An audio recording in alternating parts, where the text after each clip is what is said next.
enabling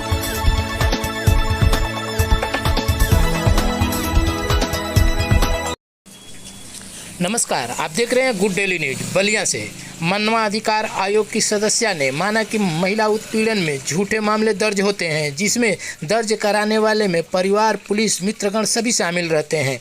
राष्ट्रीय मानव अधिकार आयोग की सदस्या ज्योतिका कालरा ने कहा कि अपराधों के रोकथाम के लिए वातावरण और सिस्टम में भारी बदलाव लाने के लिए बाद ही महिला सशक्तिकरण लाया जा सकता है। जब तक अभिभावक लड़का लड़की के साथ बैठकर खुलकर बातें कहने अवसर नहीं प्रदान करेंगे, तब तक कानून बना देने से महिला सशक्तिकरण नहीं किया जा सकता है। उन्होंने कहा कि बलात्कार या दुष्कर्म की घटना के पीछे एफआईआर दर्ज कराने तक का पूरा सिस्टम लगता है, जबकि उन्हें घटना का वास्तविक की जांच तक करने के अवसर पर वह आधुनिक संसाधन होने के बावजूद वह अपनी औपचारिकताएं पूरी कर किसी तरह घटना का सामान्य रूप से दर्ज कर लेते हैं। दुष्कर्म की घटना की प्राथमिकता दर्ज करने से पूर्व बारीकी से प्रत्येक बिंदु पर सूक्ष्म जांच के उपरांत ही घटना को दर्ज करना चाहिए।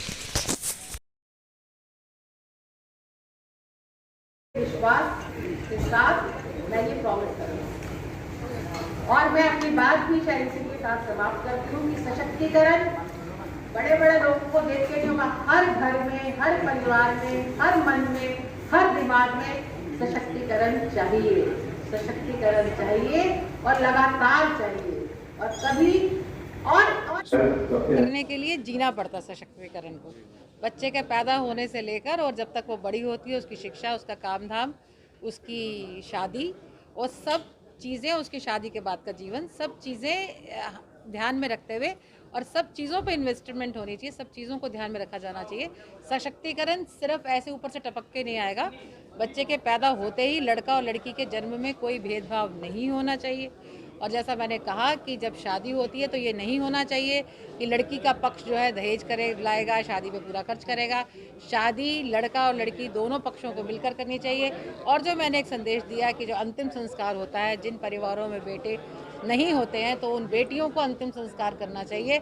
जब हम कुछ इतनी छोटी छोटी बातें हैं या बड़ी भी जो भी कह लें, सशक्तिकरण बड़े बड़े शब्दों में कहा जा सकता है, पर जब तक हम इन बातों को अपने जीवन में नहीं लाएंगे, सशक्तिकरण संभव नहीं है। महिलाओं के जिस हिसाब से सशक्तिकरण पे काम हो रहा है, सरकार भी बहुत काम कर रही है, बावजूद उसके जो लगभग 77 मामले पर डे जो महिलाओं के रेप के जो उत्पीड़न के मामले जो दर्ज हो रहे हैं, उसको आप किस तरह देखते हैं? तो महिलाओं के उत्पीड़न का मामला सीधा महिला के सशक्तिकरण से जुड़ा हुआ है।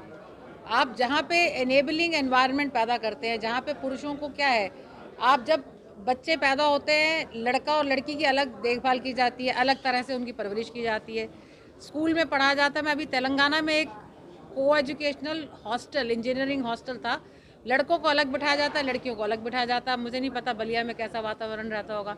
तो बचपन से वो जो उत्पीड़न की बात आती है कि वो समझ ही नहीं है। वो पुरुष को लगता है कि शायद मतलब लड़का जो है उसको लगता है कि महिला उपभोग की ही वस्तु है।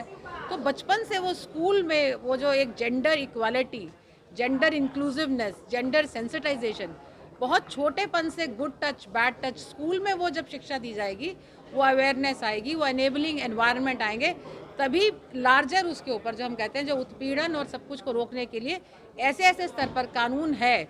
सिर्फ कानून से नहीं होगा, समाज में बदलाव लाना होगा। लेकिन मैडम यूपी गवर्नमेंट में खास तौर से एंटी रोमियो स्क्वाड बनाना पड़ा, यानी कि सरकार भी चिंतित है इस मामले को लेकर। मैंने तो आपको बोल दिया ना कि कानून तो बथेरे है। बलात्कार में अब तो आपका मृत्यु दंड का भी प्रावधान हो गया। कानून बनने से समाज में बदलाव आना नहीं होता। कानून मैंने आपको बताया, जीना पड़ता है बदलाव के लिए।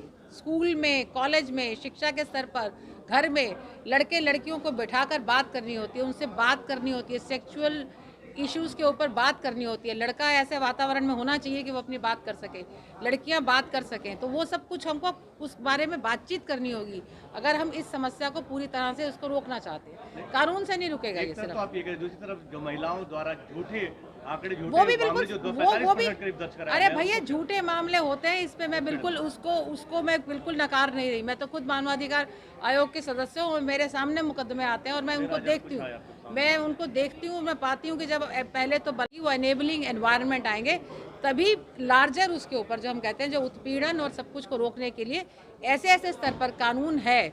सिर्फ कानून से नहीं होगा, समाज में बदलाव